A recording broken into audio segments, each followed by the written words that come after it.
Welcome to Top 10 Everythings, where there's top 10 highlights, career backstory, and much more. Before we hop into the video, we are giving away $100 worth of Amazon gift cards. To enter, make sure you leave a like on this video, subscribe to this channel, and comment something interesting about the video. Winners will be announced on my first page, Kino King YT, at a later time. Also subscribe there so you don't miss your name possible being picked. Thanks and enjoy the video. You probably all know Wilt for his 100-point game, the highest scoring game in NBA history. Some of you also know him for various interviews, one where he even said he slept with 20,000 women through the course of his lifetime. Whatever the case may be, Wilt will always be remembered as one of the greatest athletes on this planet. Wilt finished his career quietly averaging just above 13 points per game, opposed to his loud rookie season when he was drafted by the Philadelphia Warriors in the season 1959-60. As a rookie, Wilt averaged 37.6 points per game, highest average by a rookie to this day. Also, he holds the highest average in rebounding by a rookie with 27 rebounds per game. Blocks weren't tracked back then, but surely Wilt holds that record too, there's no denying that.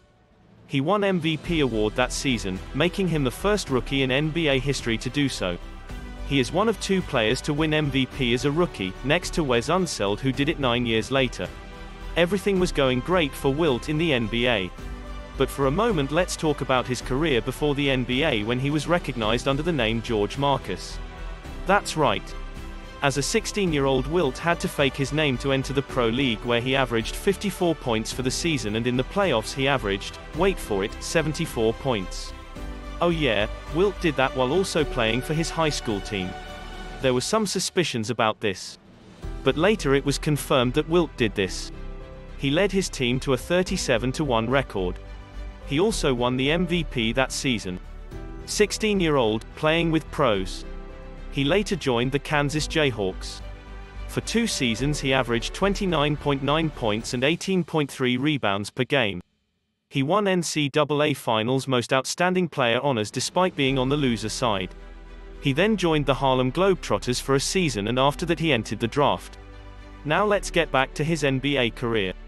His second season in the NBA was almost identical to his rookie season. He averaged 38.4 points and 27.2 rebounds per game while improving his field goal percentage to 50.9%. His third year. His third year. This is his most known season in the NBA, and probably the best season by an individual in the league history. He put up 50.4 points and 25.7 rebounds per game.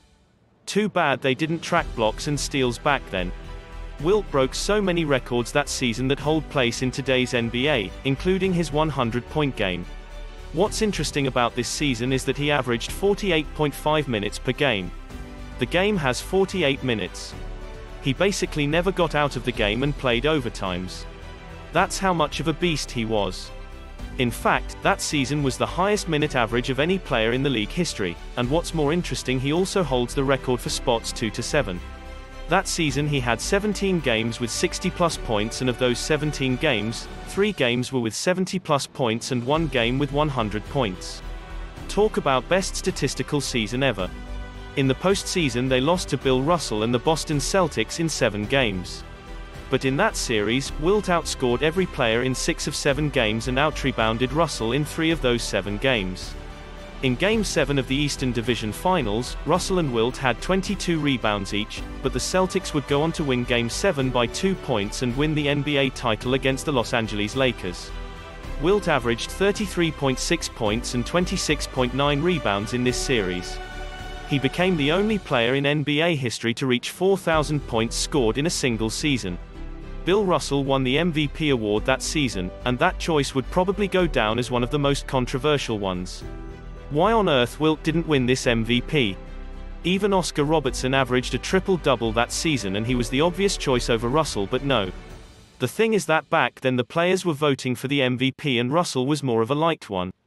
Teammate who just wanted to win, as Celtics won 11 more games than Philadelphia, and Wilt was seen as an individual who didn't care about the team and he only cared about his stats.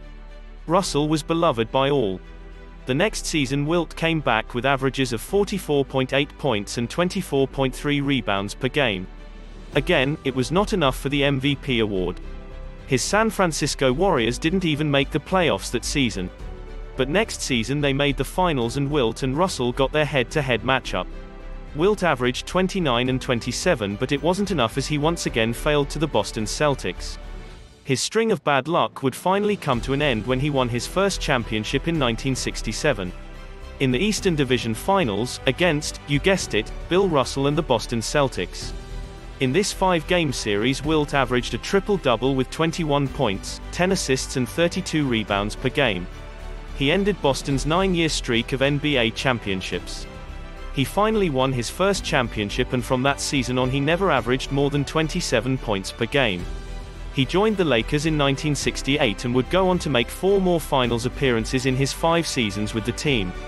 He won 1 more championship in his second-to-last season, and he won MVP Finals, and in his final year he set the record for highest field goal percentage in a regular season with 72.7%.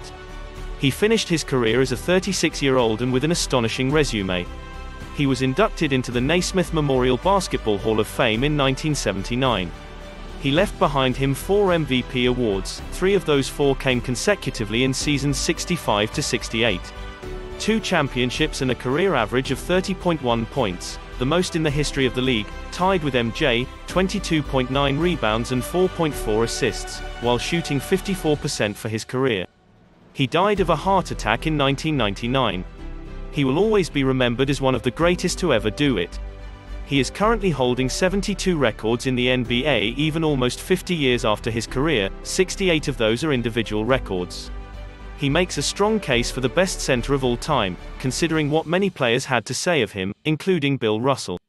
But the truth is he should be in the GOAT conversation also. His uniqueness, his athleticism, scoring ability and flair for the game are one of the many reasons Wilt's name will not be forgotten. Rest in power, big guy. That's it for today. I hope you liked my video and don't forget to subscribe to my channel. Until the next time.